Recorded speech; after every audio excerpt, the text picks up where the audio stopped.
aku bakal ngomongin tentang gimana sih caranya kita nge-approach trauma itu sendiri. Pertama, emang overcoming that itu susah banget. Tapi kalau kita ada kemauan, pasti bisa. Pertama, kita harus cari our safe space dulu. Safety within ourselves, safety within the people around us, safety in the environment. Misalkan kalian, gue udah merasa this trauma affects me in a big way. There is a cost from my trauma, there is a cost from my insecurity, there is a cost from everything that happened yang aku nggak nge-resolve itu. Makanya kita harus take a step back, assess, and find our safe place. Carilah orang-orang yang kalian percaya, carilah tempat yang aman untuk kalian. Misalkan kalian lebih aman untuk di kamar aja, then do that, nggak ada yang salah. Gitu. Mungkin kalian akan lebih safe untuk go to therapy, that's also a good way to start. Karena pasti yang ahli kan lebih tahu cara nge-handle all this, semua knots yang ada di otak kita. Gitu. Kemudian trustworthiness and transparency. Orang-orang nanya kayak, gimana sih caranya overcome this trust issue yang kayaknya gue gak akan bisa dipercaya lagi sama orang. Enggak kok, bisa kok. Penting adalah tahu caranya dan you have to be persistent on it. You can never trust someone that they won't hurt you karena of course they will hurt you in some way or another.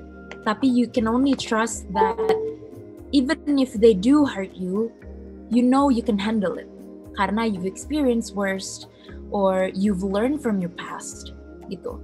And kalau misalkan kalian nanya gimana sih caranya percaya lagi sama misalkan suami kita yang udah pernah selingkuh atau apa, harus ada transparansi di situ dan it works both ways.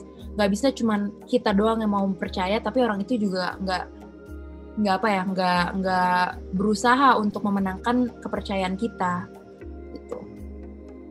Terus peer support itu adalah ketika kalian menemukan orang-orang yang juga relate terhadap apa yang pernah kalian lakukan. Misalkan as simple as being in this webinar right now, you find your peers. Kalian ketemu orang-orang yang udah pernah merasakan hal yang sama, kalian bisa lebih relate karena it will establish safety, hope, it will build trust and enhancing collaboration sebagai kita komunitas gitu. Terus 4, collaborations and mutuality. Ini adalah memang kalau kita mau overcome trauma, nggak bisa cuma misalkan, ini cuma masalah mental. Nggak. Untuk overcome that trauma, kan kalau kita experience trauma nggak cuma otak kita doang yang terpengaruh, tapi badan kita, sosial kita, environmental kita, even our relationships with people, itu juga terpengaruh. Makanya harus ada kolaborasi. Misalkan you have to eat well, you have to sleep well, you have to make friends with good people yang bisa support your healing journey gitu. Dan itu harus bermutu. It doesn't have to be much, it doesn't have to be many. Nggak harus orangnya banyak, tapi kualitasnya tetap harus bagus. Misalkan kalian cuma punya satu teman atau kalian cuma bisa percaya sama terapis kalian doang, sama dokter kalian. Ya udah, asal bermutu dan berkualitas, then do that, nggak ada yang salah. Gitu. Terus empowerment, voice, and choice. Kalau kalian experiencing trauma, especially betrayal, itu tuh kadang-kadang kayak all the choices got taken away from you. Kalian lost sense of identity, kalian gak tahu kalian itu siapa, kalian gak percaya untuk mengambil step berikutnya, karena kalian udah low self-esteem banget, you don't feel capable of making any choice because you've been making choice for a long time, tapi ternyata hasilnya buruk. Gitu. Jadi, kalau untuk approaching trauma, you have to empower those voices and choice. Respect choices, respect your choice, listen to your choice, and actually assess yang aku pilih sekarang itu apakah yang terbaik untuk aku atau enggak. Makanya penting banget untuk reconnecting yang tadi Mbak Lala udah ceritain.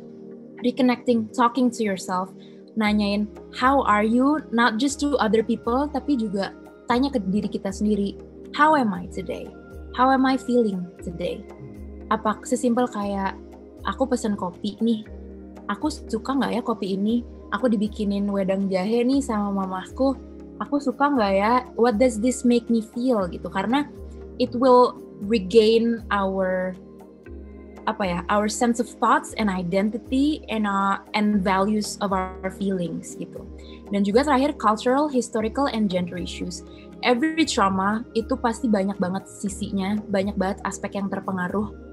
Kayak pasti dari kita juga background-nya kan beda-beda. Misalkan aku orang Sunda beda sama kulturnya orang Batak misalkan, atau orang Jawa gitu. Atau di luar negeri, misalkan orang dengan ras yang African American atau Latin American atau Afghanistan, pasti mereka punya their own difficulties lah. And we have to recognize that and addresses those historical trauma, karena trauma is trauma. We have to move past those stereotypes and biases gitu, in order for us to overcome the trauma itself.